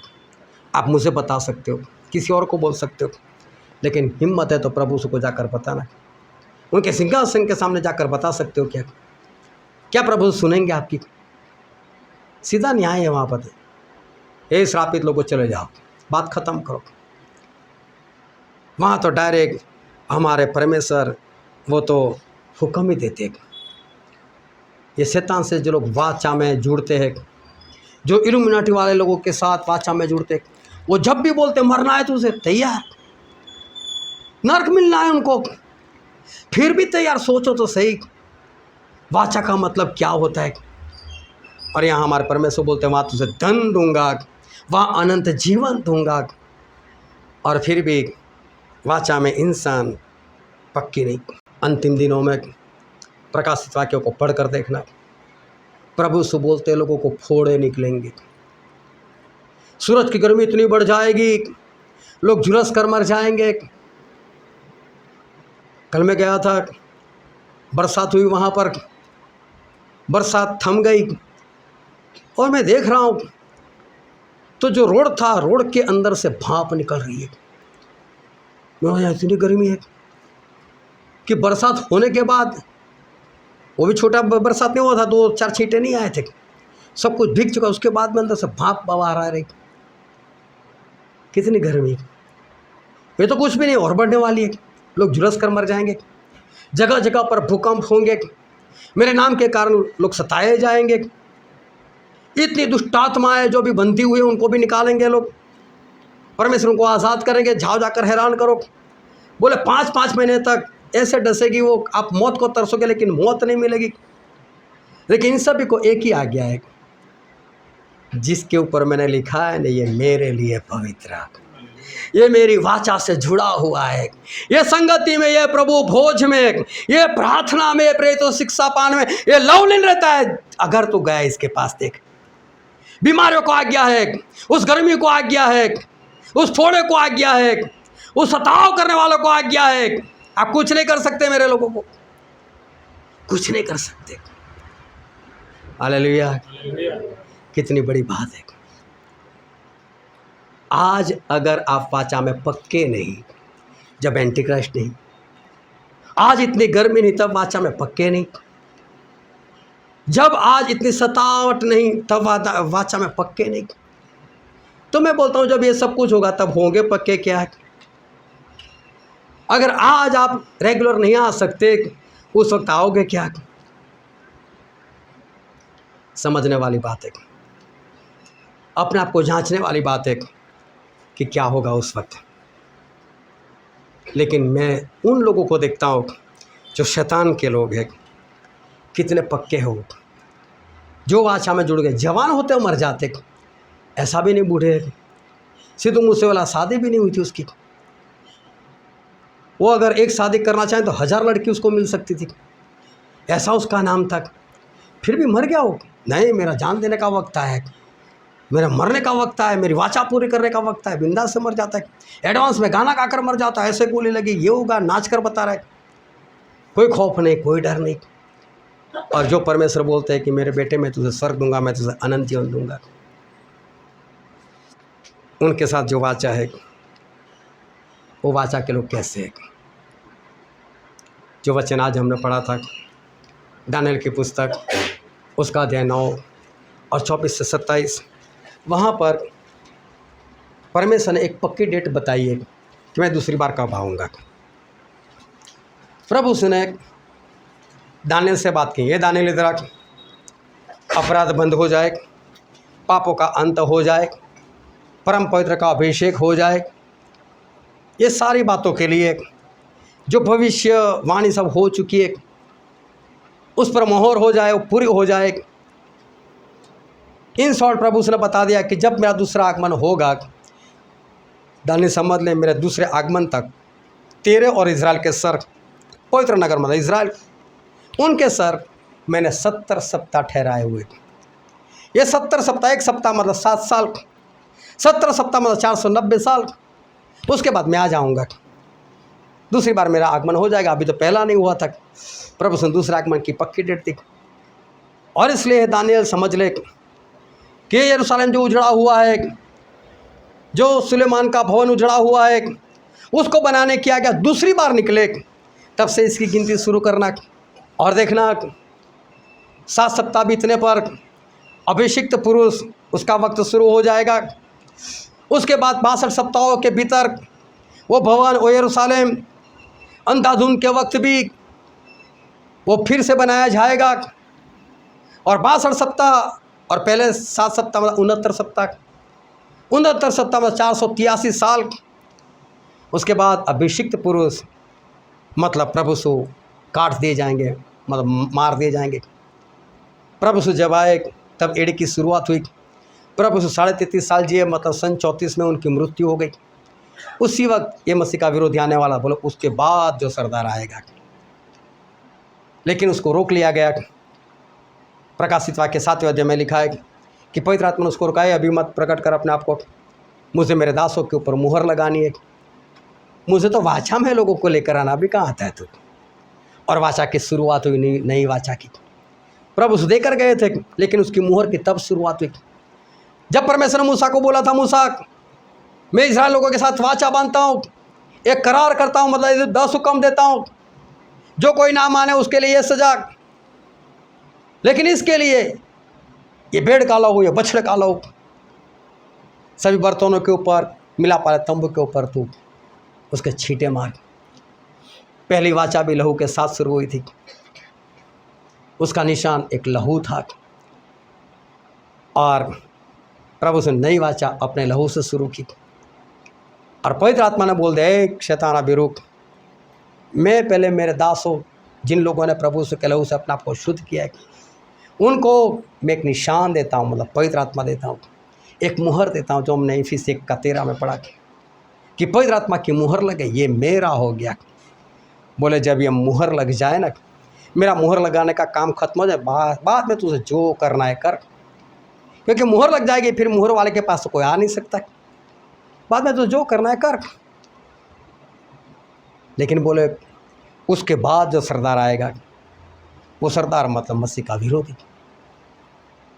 और जो वचन में पढ़ा था उसका 27 वचन पढ़ो तो, और वह प्रधान 1 सप्ताह के लिए बहुतों के संग दृढ़ वाचा बांधेगा। हालेलुया। हालेलुया, एक बार दोनों हाथ उठाकर बोलो हालेलुया। हालेलुया।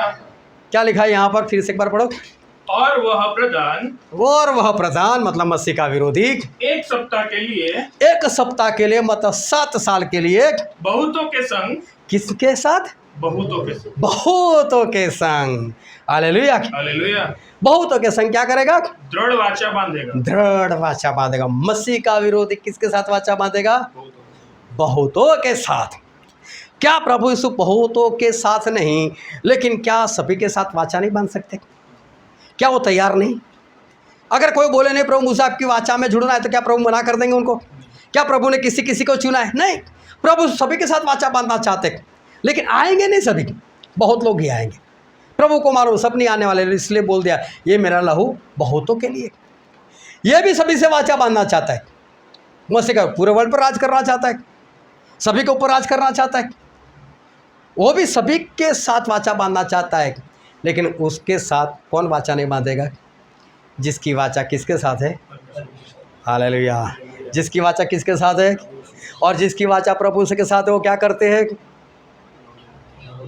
बोलो बोलो जोरों से। सबसे पहली बात प्रेरितों से शिक्षा, दूसरी बात संगति में रहे, तीसरी बात प्रभु बोल रहे हैं, चौथी बात ये 4 बातों में क्या करना? लवलीन रहना। हालेलुया। जो लोग इसके साथ जुड़े हैं वो उसके साथ जुड़ेंगे, लेकिन जो ये 4 बातों में लवलीन नहीं, हालेलुया, जो ये 4 बातों में लवलीन नहीं, मतलब उसकी वाचा प्रभु के साथ नहीं, और जिसकी वाचा प्रभु के साथ नहीं, वो किसके साथ जुड़ेंगे? क्योंकि 2 ही वाचा है, या तो ये या तो वो, बीच में नहीं रह सकते। ये मसीह का विरोधी इधर। एक बात बताऊं, मैं तेरे साथ नहीं जुड़ूंगा, वहाँ भी नहीं जुड़ने वाला, मैं बीच में रहूँगा। हालेलुया। हो सकता है ऐसा? नहीं हो सकता। या तो स्वर्ग या तो नर्क, बीच में कुछ नहीं है। बीच में कुछ होता तो बीच वाले वहाँ पर चले जाते, लेकिन ऐसा तो कुछ है नहीं। 2 ही जगह है। जो इस वाचा में दृढ़ नहीं रह सकता ना, वो उस वाचा में दृढ़ता से रहेगा, और जो उस वाचा के साथ नहीं जुड़ना चाहता वो आज ही से परमेश्वर की वाचा में कैसा रहेगा? दृढ़ रहेगा। और परमेश्वर की वाचा में जो दृढ़ रहेगा, इसका मतलब है इन 4 बातों में लवलीन रहना। हालेलुया। जो प्रभु यीशु की वाचा में पक्के नहीं रहेंगे, वो वहाँ मसीह के विरोधी के साथ वो पक्के हो जाएंगे। और इसलिए मैं कहता हूँ, जो मुहर हमारे परमेश्वर ने हमको दी है कि मेरा बेटा मेरे बेटी तू मेरा, तो उसको दिखाना भी पड़ेगा ना, मैं तेरा हूँ, मैं परमेश्वर का हूँ। तो परमेश्वर के लोग, परमेश्वर के साथ वाचा में जुड़ने वाले लोग, इन 4 बातों में वो लवलीन रहते। मैं 6 दिन की बात नहीं करता।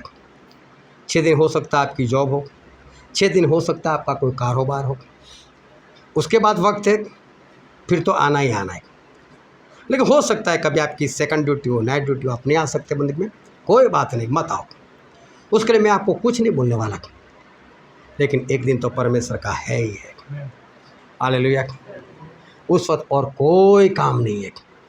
उस वक्त तो यही बताना, मैं मेरे परमेश्वर का, चाहे बाप मर गया हो, चाहे माँ मर गई हो, चाहे पत्नी, चाहे पति बीमार हो, कुछ भी हो, बस एक दिन तो किसका? क्योंकि हमने उनके साथ वाचा बांधी। वो क्या करेगा? मसीह का विरोधी मूर्ति बनवाएगा, और क्या बोलेगा? इसकी आराधना करो, नहीं करोगे तो मार दूंगा। मेरी मोहर लो। हमारी मोहर तो दिखने वाली नहीं, उसकी मोहर तो दिखेगी, ऐसी होगी। जब आज ये सब कुछ नहीं, तब भी अगर हम परमेश्वर के साथ वाचा में दृढ़ नहीं रह सकते तो उस वक्त कैसे रहेंगे। और इसलिए मैं कहता हूँ, आज परमेश्वर आप सभी को कहना चाहते हैं कि अगर आप सच में परमेश्वर के साथ वाचा में जुड़े हुए, अगर आपने पवित्र आत्मा पाया है, आपके ऊपर वो मोहर लग चुकी है, तो अपने आप को तैयार करो कि मैं परमेश्वर का हूँ, मैं परमेश्वर की। ये 4 बातें तो मुझसे करनी ही करनी है, क्योंकि मैं परमेश्वर का हूँ, मैं परमेश्वर की। और इसमें अगर आज आप दृढ़ रहोगे ना, तो उस वक्त भी इसी वाचा में दृढ़ रह सकते हो। लेकिन आज आप इसमें दृढ़ नहीं रहोगे ना, तो उस वक्त उसमें दृढ़ हो जाओगे। उसके साथ तो जुड़ना ही पड़ेगा, और उसके साथ जितने जुड़ेंगे हमको मालूम उसको क्या मिलेगा, नरक। लेकिन मुझे अचंभा इस बात का है, उनके साथ जितने भी लोग जुड़ते हैं वो बिंदास से अपने आप को मार देते। ए प्लान को उड़ा कर बिल्डिंग में ठोकना, कोई बात है, ठोक दूंगा, उसमें क्या है बॉस, आपके पास जो आना है बिंदास से रेडी। मैं बोलता हूँ हम तो परमेश्वर के लोग हैं। परमेश्वर तो ये नहीं बोलते तुझे मरना है, परमेश्वर तो बोलते मैं तो जीवन देने वाला हूँ, अनंत जीवन देने वाला हूँ, वहाँ पर धन है, आजा मेरे पास। तब भी नहीं, वो शैतान की संस्था और उनके मानने वाले इतने पराक्रम, इतने सामर्थ्य। अरे उनसे सामर्थ्य मेरा परमेश्वर है, हालेलुया। आया नहीं तो उनसे ज़्यादा हमारे अंदर ताकत होनी चाहिए कि नहीं? हमारे अंदर वो हिम्मत हो, नहीं आऊँगा जा, मैं बंदगी में जाने वाला हूँ, होना चाहिए कि नहीं ऐसा? हालेलुया। तगड़े बनो, मुहर लेकर बैठो, कहीं ऐसा ना हो एक बार फिर मुहर चली जाए और कोई चांस ना मिले। अपने आप को बचा लो। हालेलुया। आओ सभी अपनी आंखों को बंद करें, अपने मस्तकों को प्रभु से आगे झुकाए। मेरे प्रियो, ये वक्त है कि हम उस दिन को याद करें कि जिस दिन हमने परमेश्वर से वाचा बांधी थी कि हाँ परमेश्वर, इस 9 बातों के लिए मैं तैयार हूँ। उस दिन को याद करें कि परमेश्वर के साथ वाचा बांधते हुए, मन फिराते हुए हमने बपतिस्मा के पानी में डूब कर ये लोगों को बता दिया था, परमेश्वर को बता दिया था कि हाँ परमेश्वर, आज से मैं आपका हूँ। और परमेश्वर ने भी आपके साथ वाचा में जुड़ते हुए अपने लहू से आपको शुद्ध कर दिया, पवित्र कर दिया। और प्रभु सुने अपने आत्मा की मुहर आपके ऊपर लगा दी कि मेरे बेटे, मेरी बेटी, आज से तू मेरा है। और जितने लोग इस वाचा में आए वो सभी लोग प्रेरितों से शिक्षा पाने में, संगति में, प्रभु बोझ लेने में और प्रार्थना में लवलीन हो गए। वो सब कुछ छोड़कर परमेश्वर के लोगों के साथ एक साथ में रहने लग गए, ताकि लगातार संगति हो सके, ताकि लगातार प्रार्थना में लवलीन रह सके, लगातार प्रभु बोझ में लवलीन रह सके, लगातार प्रेरितों से शिक्षा पाने में लवलीन रह सके। इसलिए अपनी वो जगह छोड़कर जहाँ पहले थे एक जगह पर आ गए, ताकि इनमें कोई परेशानी ना हो, और वो सारे बचाए गए, लवलीन हो गए। अगर आज आप वाचा में जुड़े हुए तो अपने आप को जांचो, अपने आप को परखो, क्या प्रेरितों से शिक्षा पाने में, संगति रखने में, प्रभु बोझ लेने में, प्रार्थना में क्या आप लवलीन हो? क्या आज भी आप किसी काम के लिए प्रभु को छोड़कर, उनकी संगति को छोड़कर, प्रभु बोझ को छोड़कर, प्रेरितों से शिक्षा पाना छोड़कर, प्रार्थना छोड़कर आप कहीं और चले जाते हो? अपने आप को जांचो, अपने आप को परखो कि क्या मैं उस वाचा में दृढ़ता के साथ जुड़ा हुआ हूँ। अपने आप को जांचो, अपने आप को परखो। जहाँ पर आज पवित्र आत्मा आपको दोषी ठहराते हैं, जहाँ पर आपका आत्मा आपको दोषी ठहराता है, मेरे प्रिय उस जगह पर जाकर, परमेश्वर के पास जाकर उस बातों के लिए क्षमा मांगो। परमेश्वर से कहो कि परमेश्वर, मुझसे गलती हुई है, मैं उस वाचा में जिस तरह से मुझे जुड़ना चाहिए मैं नहीं जुड़ा। प्रभु से मैंने गलती की आपके विरोध में। परमेश्वर, मैंने गलती की आपके वाचा के विरोध में। परमेश्वर, मैंने गलती की है आपकी उस मुहर के विरोध में। लेकिन परमेश्वर, आज मुझे क्षमा करो। और परमेश्वर से एक बार फिर वाचा बांधो, परमेश्वर वही वाचा में मैं संपूर्ण के साथ जुड़ना चाहता हूँ, जुड़ना चाहती हूँ। प्रभु को वचन दो कि प्रभु, आज से मैं आपकी संगति में, प्रेरितों से शिक्षा पाने में, प्रभु बोझ लेने में, प्रार्थना में, एक जगह पर रहने के मैं लवलीन रहूँगा। परमेश्वर से वाचा बांधो और अपने आप को स्वर्ग के लिए तैयार करो। वो शैतान के लोग जिनको नरक मिलने वाला है, लेकिन फिर भी बिंदास से उनके लिए मरने के लिए तैयार, मर भी जाते हैं। क्या हम हमारे जीवन के लिए, अनंत जीवन के लिए, स्वर्ग के लिए हम कुछ नहीं कर सकते क्या?